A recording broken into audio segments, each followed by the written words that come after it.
Des enquêteurs sont sur la piste d'un tueur en série. Il ne laisse rien d'autre derrière lui que des indices imperceptibles. Dans l'État du Maine, aux États-Unis, la police ne dispose que de quelques fibres pour faire accuser un dangereux violeur. Les indices existent, mais il est impossible de les comparer à des éléments concrets. Des enquêteurs de Floride doivent élucider un accident de voiture dont le récit est improbable. Les spécialistes légistes pourront-ils utiliser les fibres provenant du site de l'accident afin de découvrir ce qui est véritablement arrivé? La résolution de ces cas repose sur de minuscules fragments de fibres pratiquement invisibles à l'œil nu. Les scientifiques tissent en quelque sorte ces parcelles d'indices dans l'espoir de découvrir la vérité.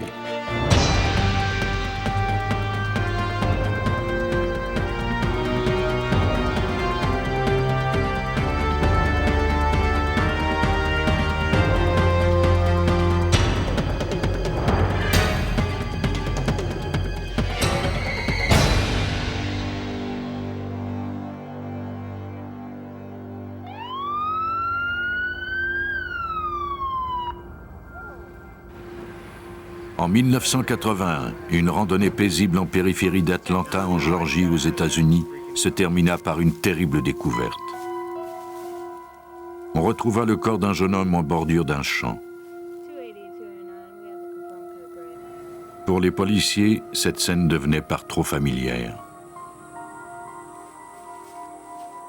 Depuis près de 21 mois, ils avaient découvert une vingtaine de corps dans des champs, des terrains vagues et des routes peu fréquentées. Les victimes étaient toutes de jeunes hommes noirs. La plupart avaient été étranglés.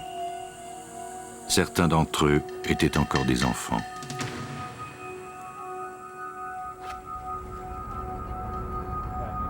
Au début, les enquêtes furent menées de façon routinière, mais la quantité de meurtres et leur similitude indiquaient qu'un tueur en série était à l'œuvre. Malheureusement, il laissait peu d'indices derrière lui. Les parents des victimes réclamaient des réponses. Le nombre croissant de cadavres obligea bientôt les policiers à former un groupe de corvée chargé de retracer tout indice qui lierait les meurtres les uns aux autres.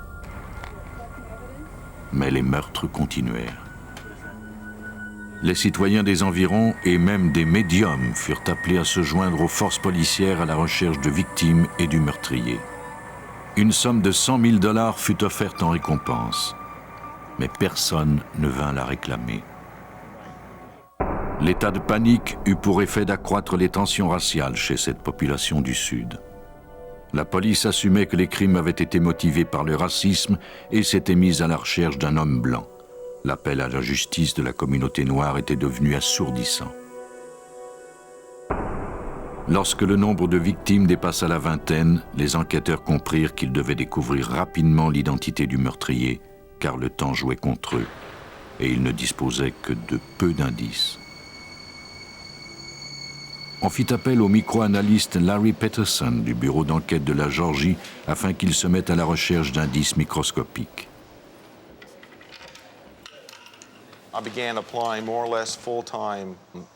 J'ai commencé par étudier chaque cas individuellement, puis je les ai comparés pour voir s'ils étaient liés.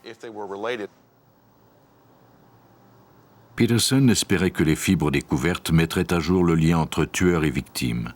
Les fibres sont, de par leur nature, faciles à ramasser et difficiles à enlever. Elles fournissent un relevé pratiquement invisible de tous les endroits visités par une personne. Évidemment, chaque victime était littéralement recouverte de centaines de fibres, la plupart étant dénuées de sens. Découvrir lesquelles étaient importantes demanderait un effort soutenu. Chaque fibre prélevée sur une victime devait être comparée aux centaines de fibres prélevées sur la prochaine victime, et ainsi de suite, pour une vingtaine de victimes. Les analystes étaient conscients qu'ils devaient examiner des centaines de milliers de fibres et que cette tâche pourrait facilement leur prendre plusieurs mois. Il est difficile de déterminer automatiquement ce qui est important et qui provient, par exemple, de l'environnement du meurtrier, et ce qui provient de la maison de la victime ou des endroits qu'elle fréquentait. L'utilisation d'un microscope stéréo permettait à Peterson d'examiner les fibres provenant des scènes du crime et des autopsies en 3 dimensions. Leur longueur, forme et texture indiquaient si elles provenaient d'un tapis résidentiel ou d'une automobile, par exemple. J'étais toujours à la recherche d'un indice qui me permettrait de lier tous les cas ensemble, en plus des fibres que j'avais déjà découvertes. Après avoir numérisé des centaines d'échantillons, Peterson classa les fibres qui présentaient des similitudes. Il retrouva sur la plupart des corps des fibres d'acétate de couleur violette ainsi que des fibres jaune-vert qui semblaient provenir d'un tapis. Plus les indices s'accumulaient, plus il devait utiliser des microscopes spécialisés. Il plaça les fibres de tapis sous un microscope comparatif à haute résolution afin de vérifier si elles provenaient de la même source. Cet appareil lui permettait de comparer les fibres côte à côte. Leur couleur et leur forme étaient identiques. Peterson fut encouragé par cette découverte. Peut-être venait-il enfin de découvrir le lien dont il avait besoin. Il disposait maintenant d'un élément de preuve qui suggérait que les victimes avaient été tuées par la même personne. S'il pouvait découvrir la source de ces fibres, il pourrait peut-être mettre le tueur sous arrêt. Par un heureux hasard, la structure de cette fibre présentait des particularités. Peut-être pourrait-il localiser son fabricant et s'approcher de la résolution de l'affaire. Mais il aurait à nouveau la tâche interminable de comparer cette fibre à des centaines d'échantillons provenant des fabricants de tapis, une tâche ardue qui ajouterait encore bien des semaines à l'enquête. Il ne pouvait s'en occuper seul. Hal Dedman, micro-analyste en chef du FBI, lui prêta secours. Mon rôle initial était d'assister le laboratoire judiciaire de l'État de Géorgie dans l'identification de ces fibres afin de retracer le fabricant. Mais pendant que les analyses des fibres s'éternisaient, d'autres jeunes hommes étaient assassinés. La ville d'Atlanta était plongée dans l'angoisse. C'est le journaliste Hyde Post du Atlanta Journal qui couvrait cette affaire. Pendant toute la durée de l'enquête, l'atmosphère dans la ville était d'un très grand sentiment d'impuissance. La police d'Atlanta cherchait désespérément des pistes à suivre. On prospecta les quartiers des victimes et les rues près desquelles avaient été retrouvés les corps. Les enquêteurs faisaient du porte-à-porte à la recherche de n'importe quelle information qui pourrait leur venir en aide. La nuit, les voitures de patrouille circulaient dans les secteurs à risque et surveillaient quiconque avait l'air suspect. Les policiers sur le terrain ne trouvaient rien de concluant, mais de leur côté, les micro-analystes semblaient se rapprocher de la provenance de leurs fibres. Les médias eurent vent que les enquêteurs tentaient de lier les meurtres d'Atlanta à l'aide de fibres. La publication de cette nouvelle n'arrêta cependant pas le meurtrier. Il n'en modifia que sa tactique. Soudainement, plutôt que de les retrouver dans les bois ou sur le bord d'un chemin, on a commencé à découvrir des cadavres dans les cours d'eau. Les victimes étaient partiellement ou complètement nues. Le meurtrier tentait-il ainsi d'éliminer les fibres qu'il laissait derrière lui? C'est ce que la justice croyait. Sans aviser les médias des changements d'habitude du tueur, la police embaucha quantité de recrues afin de faire surveiller les ponts d'Atlanta. Ces hommes attendaient patiemment de repêcher ce monstre qui leur filait entre les doigts depuis maintenant 22 mois. Pendant des semaines, les recrues se cachèrent sous les ponts pour y faire le guet. Leur travail leur valut le surnom de trolls.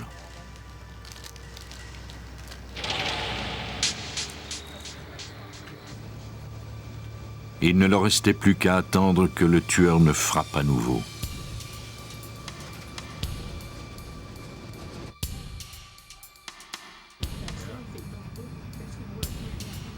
Vers 2 heures du matin, le 22 mai 1981,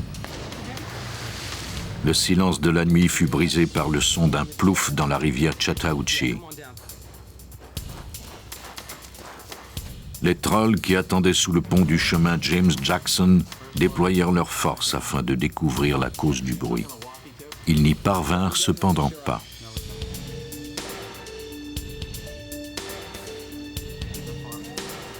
Ils notifièrent tout de même les officiers de garde qui interceptèrent une voiture et questionnèrent le conducteur.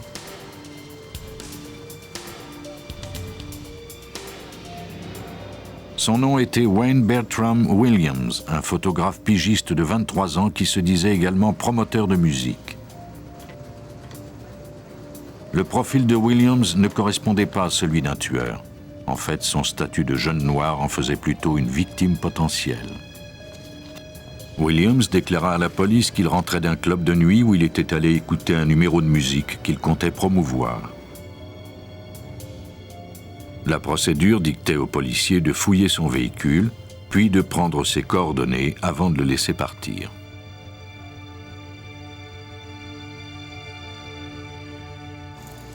Deux jours plus tard, le corps de Nathaniel Cater, 27 ans, remonta à la surface de la rivière Chattahoochee en aval du pont du chemin James Jackson.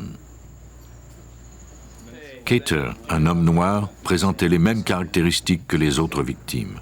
Les médecins légistes déterminèrent qu'il avait été étranglé. Il était mort depuis approximativement 2 jours. Les indices prélevés sur le corps de Cater furent envoyés à Peterson. 2 fibres avaient été prélevées dans les cheveux de la victime. Leur structure correspondait à celle retrouvée sur les autres victimes, mais leur couleur était différente. Peut-être avait-elle décoloré à cause de l'eau, ou bien y avait-il eu erreur.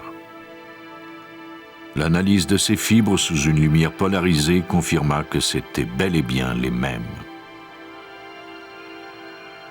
La police décida de jeter un second coup d'œil à Wayne Williams. Un interrogatoire de Williams et une vérification de ses antécédents aida à dresser son portrait. Il était fils unique, surprotégé. Il avait abandonné ses études à l'âge de 19 ans. Personne ne l'avait vu à la boîte de nuit dont il avait parlé le soir, où les policiers l'avaient arrêté près du pont. Son alibi s'effondrait. Williams devint dès lors le suspect numéro 1. La police obtint des mandats de recherche pour sa maison et sa voiture. Williams, prétextant qu'il avait été accusé à tort à cause de sa couleur, tint une conférence de presse au cours de laquelle il proclama son innocence. Il ne permit cependant pas aux médias de prendre sa photo. They openly said, "You killed Nathaniel Cater, and you know it, and you're lying to us." They said that. Certains membres de la communauté noire trouvaient d'ailleurs anormal que Williams soit suspecté. Je crois que c'était très difficile pour cette communauté de croire qu'un noir ait pu commettre ces crimes et qu'il ait pu ainsi tuer d'autres noirs. Il n'y avait jamais eu de tueur en série de race noire auparavant. Le tueur en série type a environ 40 ans et il est blanc. Ce cas-ci était l'opposé.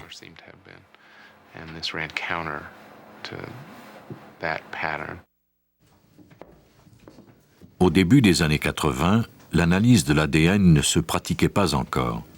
Les spécialistes légistes ne disposaient que de minuscules fibres. Elle semblait bien incriminer Williams puisque le plancher de sa maison était recouvert d'un tapis jaune-vert. Peterson y préleva tous les échantillons de fibres qu'il put. Il préleva également des poils de chien, les fibres d'un couvre-lit violet ainsi que du tapis du coffre arrière et de la boîte à gants de la voiture de Williams. Les fibres d'acétate violette ainsi que les fibres du tapis vert de la maison de Williams correspondaient à celles retrouvées sur à peu près toutes les victimes jusqu'à présent. Williams fut arrêté. Pour les spécialistes légistes, les preuves provenant des fibres étaient accablantes. Pour un jury, cependant, elles pouvaient porter à confusion. Dans un des articles que nous avons écrits au début du procès, nous expliquions que les preuves les plus accablantes pouvaient être placées dans un dé à coudre. Williams n'était pas le seul à subir son procès. Le procureur savait fort bien que la science qui avait permis son arrestation serait scrutée, elle aussi, à la loupe. La défense ferait tout pour détruire la crédibilité de cette expertise. Si on fait suffisamment de recherches et qu'on découvre un autre foyer où se trouverait le même tapis vert, quelles sont les chances que l'auto ait le même tapis et que la famille ait le même couvre-lit, les mêmes jetés et les mêmes vêtements? C'est vraiment ça la clé. Il est impossible de retrouver la même combinaison. Le 27 février 1982, après 11 heures de délibération, le jury déclara Wayne Williams coupable du meurtre de 2 hommes. 10 autres meurtres lui furent attribués pendant le procès. Les forces policières concluèrent, grâce aux fibres, que les 27 meurtres qui s'étaient produits entre 1978 et 1981 étaient bien l'œuvre de Williams. Les crimes de Williams étaient les premiers à être résolus grâce au seul recours des fibres. La quantité et la variété retrouvées sur ses victimes lui avaient tissé son propre piège. Dans un autre cas, cette fois-ci dans l'État du Maine, les enquêteurs disposaient d'encore moins d'éléments pour capturer un autre meurtrier. Le 30 novembre 1990 fut une journée sordide dans le nord du Maine.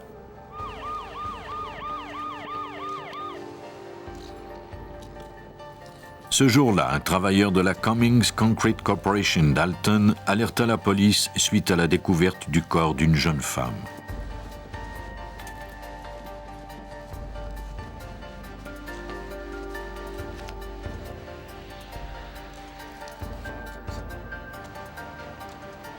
La victime était face contre terre. Elle était nue, mis à part des chaussettes à ses pieds. Le reste de ses vêtements était empilé à côté du corps. Les policiers arrivés sur place contactèrent le détective Ed Thorne du poste de police voisin de Bangor. Ils savaient que ce dernier travaillait sur le cas d'une personne disparue depuis 1 mois. La victime semblait correspondre à la description de la femme disparue. Le laboratoire mobile de la police d'État fut appelé. Les enquêteurs étaient sur la trace d'un tueur. Des indices importants, tels que des traces de pneus ou des empreintes de pieds, devaient être prélevés rapidement avant que quelqu'un ne les détruise par mégarde. C'est l'enquêteur en scène du crime Craig Hanley de la police d'État du Maine qui supervisa le prélèvement des indices.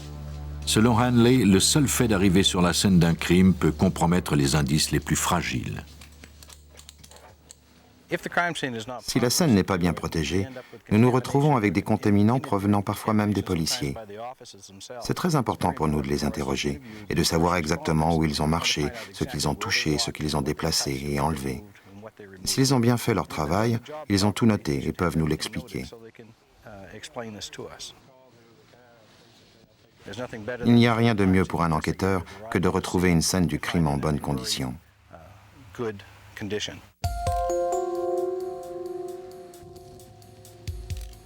La scène fut enregistrée sur une bande vidéo et on prit des notes. On préleva des échantillons du sol et des débris. Il n'y avait aucune façon de savoir quels éléments étaient importants, surtout si l'on devait résoudre le cas à l'aide d'indices microscopiques. Les enquêteurs devaient répondre à 2 questions. Qui était la victime et qui l'avait tuée? Le corps fut envoyé au bureau du coroner où il fut autopsié et identifié. Ses vêtements et ses caractéristiques physiques correspondaient à Lisa Garland, 18 ans, la jeune femme dont Thorne était à la recherche. Elle avait été portée disparue 1 mois auparavant. Le médecin légiste confirma plus tard son identité grâce à la prise d'empreintes.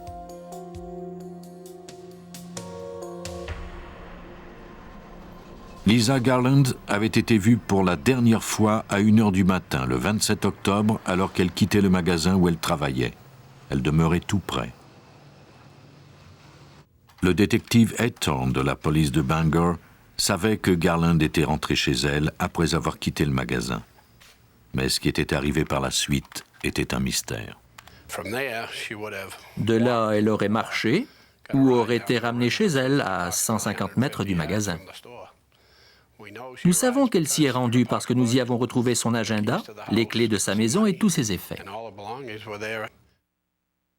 Les clés et les effets de valeur retrouvés dans sa maison suggéraient qu'elle n'avait pas quitté les lieux volontairement. Un mois plus tard, le détective Thorne et son collègue Bob Cameron découvraient que ce cas était en fait un homicide. L'autopsie révéla que la victime avait été violée, puis tuée par un violent coup porté à la tête. La plupart de ses organes étaient demeurés intacts à cause de la température fraîche du mois de novembre. Au laboratoire d'État du Maine, le chimiste Chris Montagna analysa les indices prélevés sur la scène du crime, notamment sur les chaussettes que portait la victime au moment de sa mort. Il espérait qu'elle recèlerait quelques secrets sur l'identité du tueur. Nous savions qu'un des éléments que nous allions analyser était ses chaussettes. J'ai commencé simplement par un examen visuel, à la recherche de cheveux, de fibres, d'herbes, tout ce qui pouvait provenir de l'environnement du meurtrier. Il découvrit des fibres de couleur marron. L'expérience lui dictait qu'elles provenaient d'un tapis d'automobile. En termes de preuves, ce n'était pas grand-chose. Mais Montagna pressentait que la résolution de ce cas se trouvait peut-être dans cette parcelle d'indices.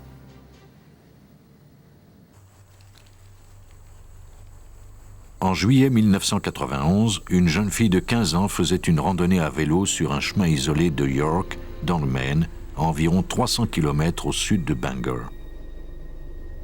Une voiture s'approcha lentement et l'obligea à abandonner la route. Elle tomba sur l'accotement gazonné.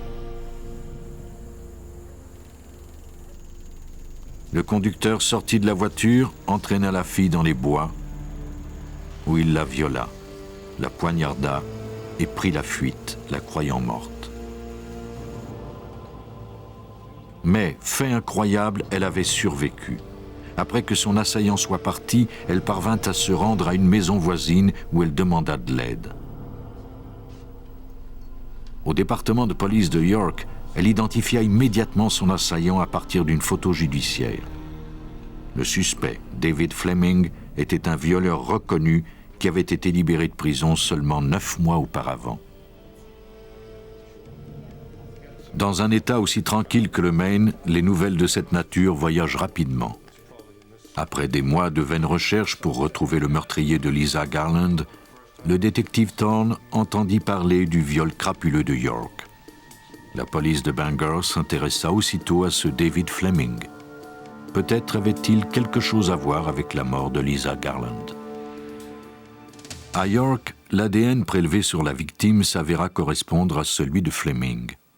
Il plaida coupable pour le viol et l'assaut de la jeune femme de York et fut condamné à 80 ans de prison. Le cas du meurtre de Lisa Garland n'était toujours pas résolu. Les enquêteurs de Bangor étaient convaincus que s'ils parvenaient à comparer l'ADN de Fleming aux échantillons retrouvés sur la scène du crime, ils parviendraient à l'incriminer. Mais l'analyse de l'ADN serait longue. Aujourd'hui, elle s'effectue en seulement quelques semaines, mais au début des années 90, elle prenait des mois.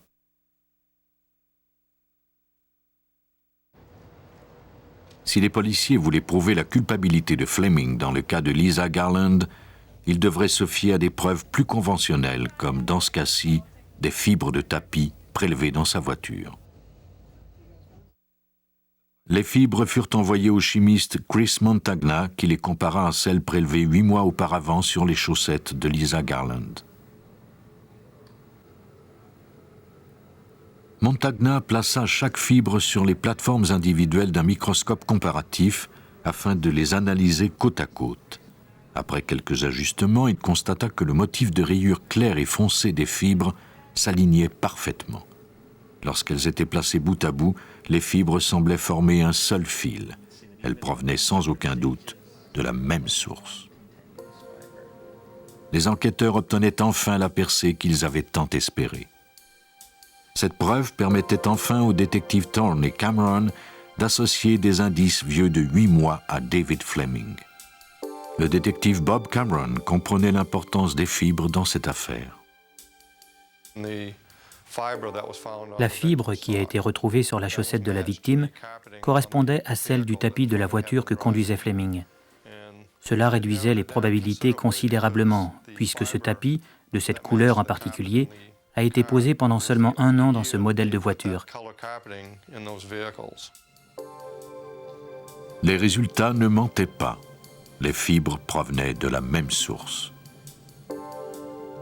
Mais cette minuscule preuve suffirait-elle à convaincre un jury hors de tout doute? Par bonheur, un autre indice dont personne n'avait tenu compte fut retrouvé dans le sac contenant le corps. Il s'agissait d'un petit fragment de bois qui semblait sans importance. Montagna remarqua qu'il avait été taillé en coin, ce qui lui indiquait peut-être qu'il avait été usiné. Après le succès obtenu avec l'analyse des fibres de tapis, Montagna demanda à ses analystes de retourner examiner la voiture de Fleming afin d'y chercher d'éventuels fragments de bois. À l'intérieur du coffre, sous un morceau de tissu, se trouvaient de petits bateaux de bois usinés. Fleming avait appris à travailler le bois pendant son séjour en prison. Montagna envoya le fragment et les bateaux au laboratoire pour les faire analyser. Les résultats étaient très incriminants pour Fleming. Le fragment était fait de pin blanc, de même que les bateaux, et le bois avait été travaillé de la même façon. On possédait maintenant 2 preuves majeures contre Fleming dans le cas de Lisa Garland. La fibre et le fragment de bois prouvaient tous deux que Garland s'était bien trouvé dans la voiture de Fleming. Malheureusement, ils ne prouvaient pas qu'il l'avait violée puis tuée. Faire la preuve du meurtre serait bien plus difficile puisque Fleming avait un alibi à toute épreuve. À peu près au moment de la disparition de Lisa Garland, il séjournait à l'hôpital pour de graves blessures.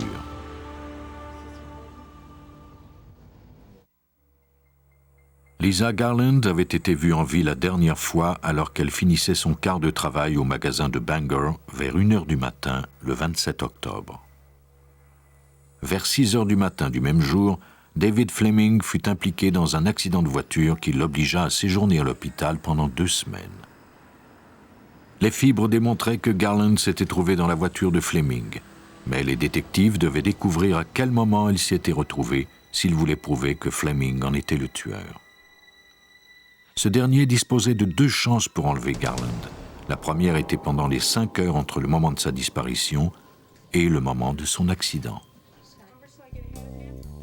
La deuxième était la période de 2 semaines après son congé de l'hôpital et la découverte du corps de Garland. Un examen révéla qu'elle avait été tuée peu après son viol, mais la température fraîche qui avait permis la conservation de son corps rendait le moment précis de son décès impossible à déterminer. La police savait qu'elle n'avait pas pu se trouver dans la voiture de Fleming pendant son séjour à l'hôpital puisque cette voiture était en réparation. Si on pouvait prouver qu'elle était morte avant l'hospitalisation de Fleming, on démontrerait ainsi qu'il était bien son meurtrier. Les enquêteurs devaient trouver un moyen de découvrir le moment précis de sa mort.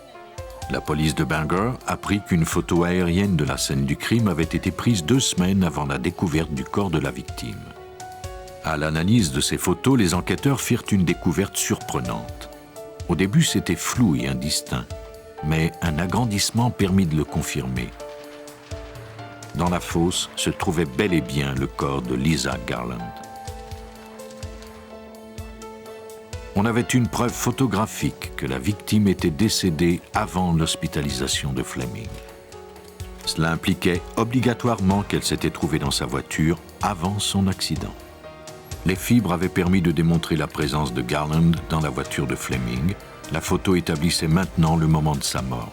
Tous les éléments confirmaient que Fleming était bien son meurtrier. Les détectives Thorne et Cameron savaient qu'ils disposaient de tout ce qu'il fallait pour faire inculper leur homme.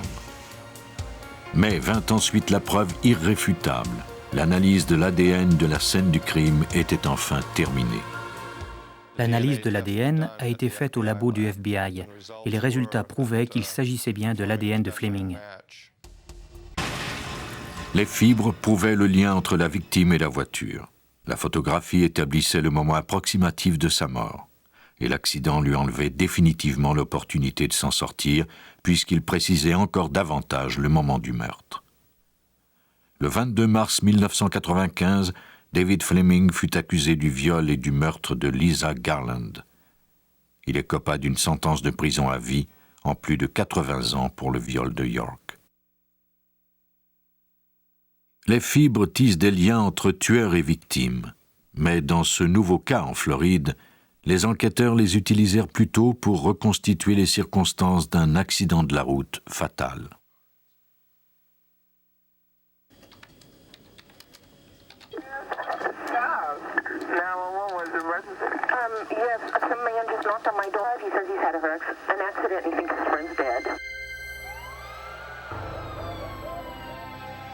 En 1994, sur une route de Tallahassee dans l'État de Floride, une douce soirée d'octobre se termina de façon tragique. Parmi des éclats de bouteilles de bière, des branches d'arbres et des pièces de tôle tordues, se trouvait le corps sans vie de Michael Manella, 30 ans.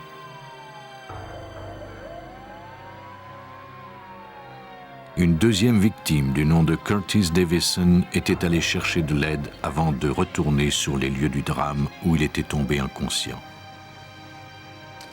Pendant que les ambulanciers soignaient Davison, la police de Tallahassee évaluait la scène de l'accident. Le temps est un facteur important dans le cas d'un accident de la route. Au contraire d'un homicide où les officiers peuvent restreindre un secteur pour y retourner plus tard, les enquêteurs d'accident ne disposent que d'une chance pour recueillir les indices. La circulation doit revenir à la normale le plus rapidement possible.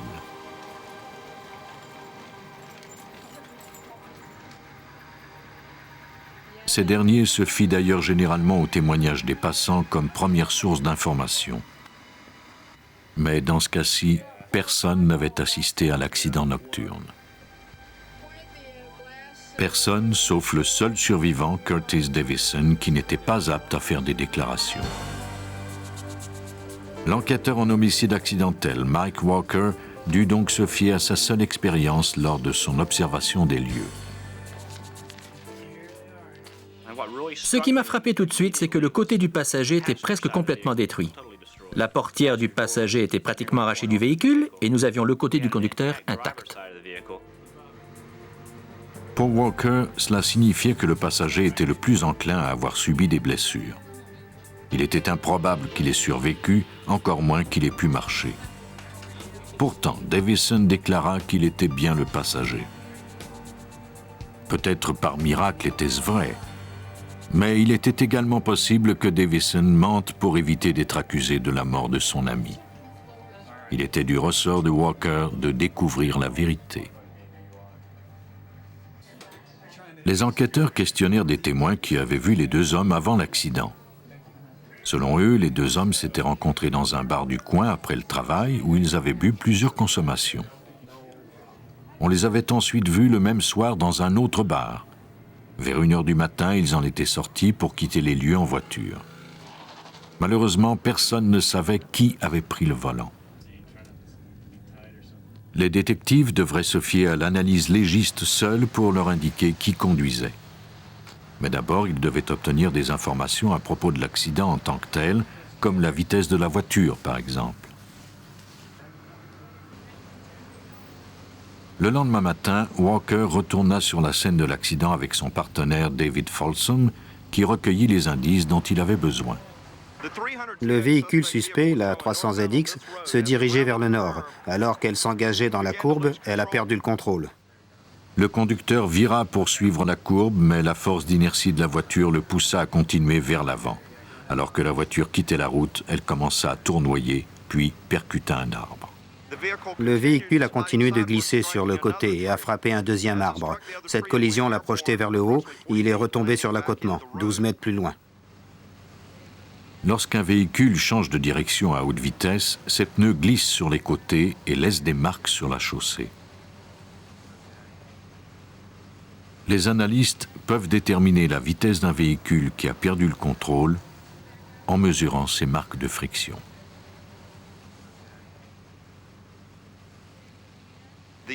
L'analyse nous a révélé que la voiture roulait à une vitesse approximative de 150 km/h. Depuis le début de l'enquête, les policiers pressentaient que l'alcool avait peut-être joué un rôle dans l'accident. Des bouteilles de bière avaient été retrouvées sur la scène et les ambulanciers et les agents de police avaient détecté une odeur d'alcool dans la laine de Davison et sur le corps de Manella. Si Davison était le conducteur et qu'il était ivre, il fallait tester le niveau d'alcool dans son sang rapidement. Un échantillon de son sang fut prélevé 2 heures après l'accident. Comme nous soupçonnions qu'il était le conducteur, il était très important que nous prélevions un échantillon de sang, parce que l'alcool se dissipe rapidement du système sanguin. Walker et Folsom envoyèrent l'échantillon le matin même au laboratoire judiciaire du département de justice de Floride pour mesurer le taux d'alcoolémie.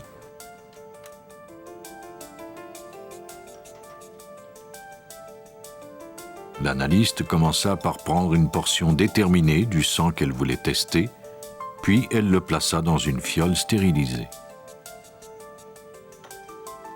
L'alcool est une substance volatile. Le sang est agité et l'alcool s'évapore et occupe l'espace libre de la fiole. C'est ce gaz et non le sang lui-même qui est analysé.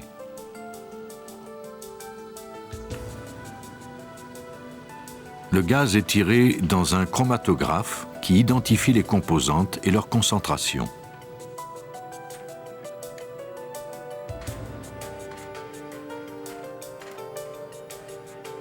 L'ordinateur cherche spécifiquement l'alcool dans le gaz et fournit une réponse après environ 10 minutes.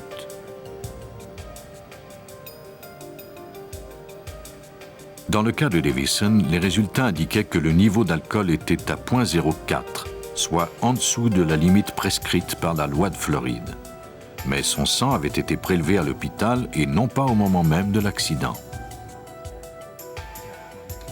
L'analyste, connaissant la vitesse de la dissipation de l'alcool, calcula le taux de Davison 2 heures plus tôt, soit au moment où l'accident s'était produit. Le niveau d'alcool dans le sang de Davison au moment de l'accident fut estimé entre 0,06 et 0,08. Dans l'État de Floride, un taux supérieur à 0,05 est considéré comme illégal.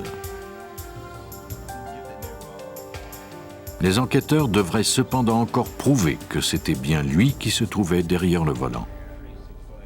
De retour au bureau, Walker jeta un œil à des photos de l'accident et les compara à ses notes. La version de Davison était illogique. En tout premier lieu, il y avait le système de protection. Walker se rappelait avoir constaté que le sac gonflable du conducteur s'était déployé. Ce genre de sac fixe le conducteur sur son siège. Si Manella avait été au volant, il n'aurait pas pu être éjecté ainsi. Pourtant, son corps avait été retrouvé à 12 mètres de la voiture. Par contre, la ceinture de sécurité du passager ne semblait pas avoir été utilisée.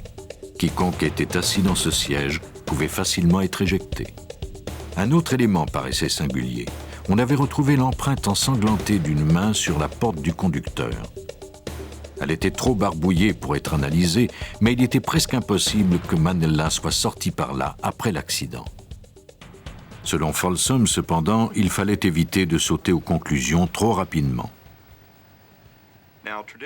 On ne pouvait pas présumer que s'il y avait une empreinte de sang, c'est parce que le conducteur l'avait faite. Elle pouvait provenir de ce qu'on appelle la contamination d'une scène. Un des ambulanciers avait pu la faire. Mais c'était suffisant pour semer un doute quant à l'identification du conducteur, s'il s'agissait de l'homme vivant ou de l'homme décédé. Les analystes ne manquaient pas d'éléments ou d'indices, mais ils devaient leur donner un sens. L'enquêteur en accident, Mike Walker, fit remorquer la voiture à la fourrière de la police pour la faire analyser.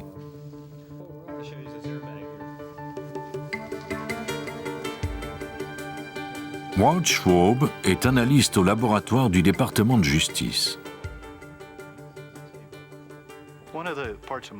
Une de mes tâches en tant qu'analyste de scène de crime est d'examiner un véhicule sans aucune influence extérieure. Souvent, je l'examine et j'essaie de ne pas connaître de détails au sujet du cas. Cela me donne un regard objectif. Ainsi, je peux tirer mes propres conclusions à partir de ce que les indices me suggèrent.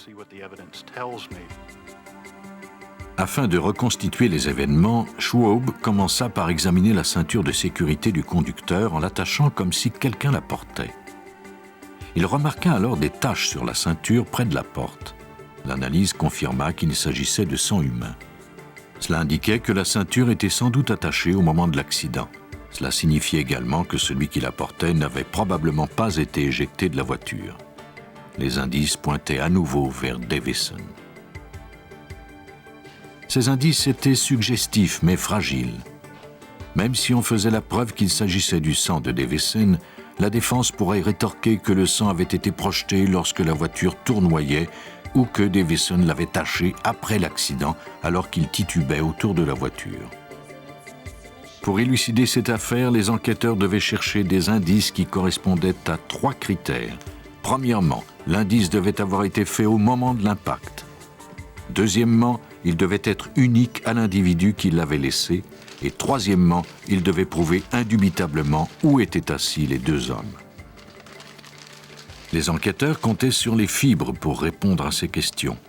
Ils firent appel au service de la microanalyste Paula Sauer du laboratoire judiciaire régional. Walker et Folsom remirent à Sauer les différentes pièces à conviction provenant de l'accident, notamment le tableau de bord portant 2 marques ainsi que les vêtements des victimes.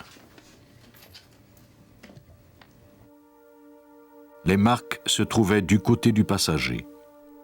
On présuma qu'elles avaient été causées par le contact de ses genoux.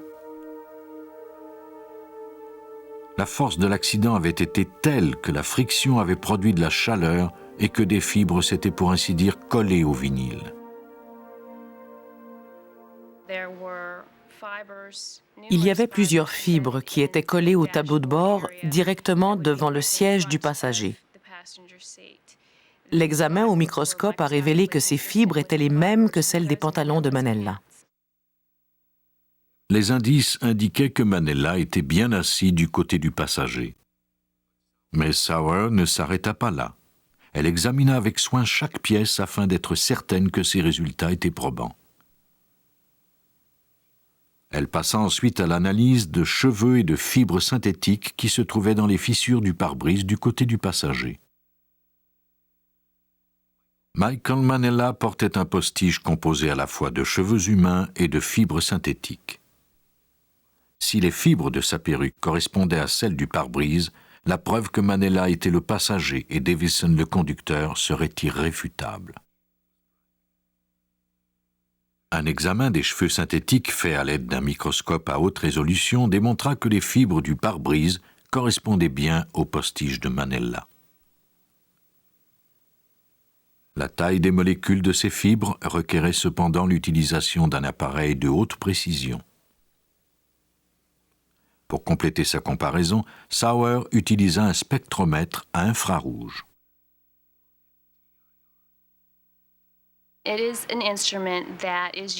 Cet instrument est utilisé pour déterminer la classe générique des fibres synthétiques. On peut ainsi découvrir s'il s'agit de nylon, de polyester ou d'acrylique. Cette technique est très efficace parce que nous examinons les molécules qui constituent ces fibres, ce qui nous donne une identification très précise.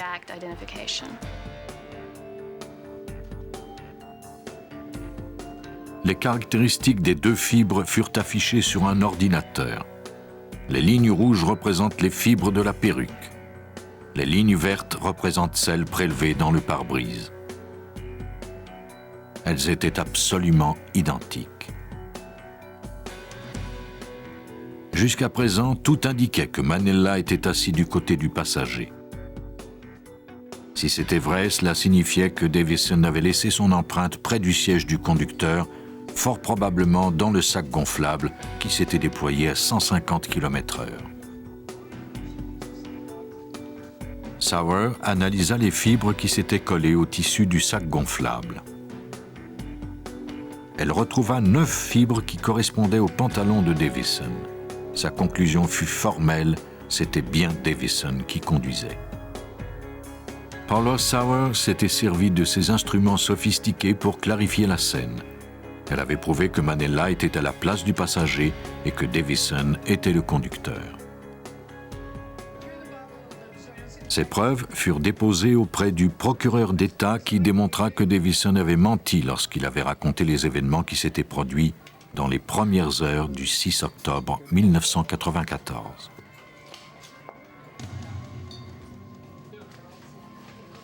Le procureur déclara qu'après avoir bu toute la soirée, Curtis Davison avait pris place derrière le volant de la Nissan 300ZX de Manella.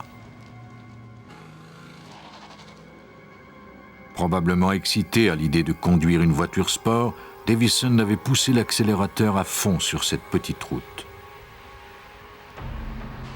Ignorant les limites de vitesse, Davison avait poussé l'accélérateur jusqu'à 150 km/h. Dès qu'il amorça le virage, Davison perdit le contrôle. La voiture ne répondant plus aux commandes, elle glissa sur l'accotement et percuta un arbre. Michael Manella, assis à la place du passager, fut éjecté du véhicule. Il ne portait pas sa ceinture de sécurité.